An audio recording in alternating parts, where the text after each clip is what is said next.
সংস্কারের যেসব বিষয়ে ঐকমত্য হয়েছে তা জাতির সামনে উপস্থাপনের আহ্বান জানিয়েছে বিএনপি। সেই অনুযায়ী সনদ তৈরি করে দ্রুত নির্বাচনী রোডম্যাপ চায় দলটি। আর সংস্কারের কথা বলে নির্বাচন নিয়ে কালক্ষেপণ না করার আহ্বান বাংলাদেশ জাতীয় পার্টি বিজেপির। ইলেকট্রা রেফ্রিজারেটর, খাবার তাজা তো জীবন তাজা। ইলেকট্রা, ফ্রিজের রাজা। 5 আগস্ট পট পরিবর্তনের পর রাষ্ট্র মেরামতে সমমনা দলগুলোর সাথে বৈঠক করছে বিএনপি। এর অংশ হিসেবে গুলশানে দলের চেয়ারপারসনের কার্যালয়ে বাংলাদেশ জাতীয় পার্টির সাথে এই বৈঠক। প্রায় 1.5 ঘন্টার বৈঠকে সবকিছু ছাপিয়ে আলোচনায় ছিল সংস্কার ও নির্বাচন প্রসঙ্গ। কালক্ষেপণ না করে জনগণের প্রত্যাশা অনুযায়ী দ্রুত নির্বাচন দেওয়ার আহ্বান জানায় বিজেপি।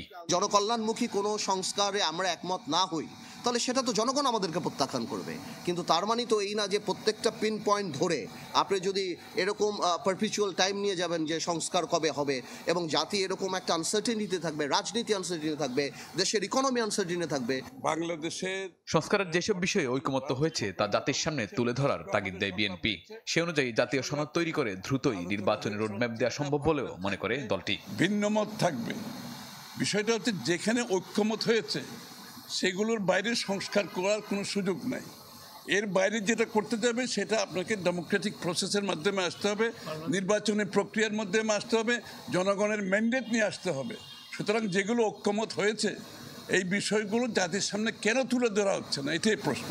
নির্বাচিত সরকার ছাড়া রাজনীতি, অর্থনীতি সহ দেশে স্থিতিশীল পরিবেশ ফিরিয়ে আনা সম্ভব নয় বলেও মনে করেন বিএনপি নেতারা। সবাই গণতান্ত্রিক অর্ডার ফিরে পেতে চাই, বাংলাদেশের মানুষ তার মালিকানা ফিরে পেতে চায়। শাহনেওয়াজ বাবলু, চ্যানেল 24, ঢাকা।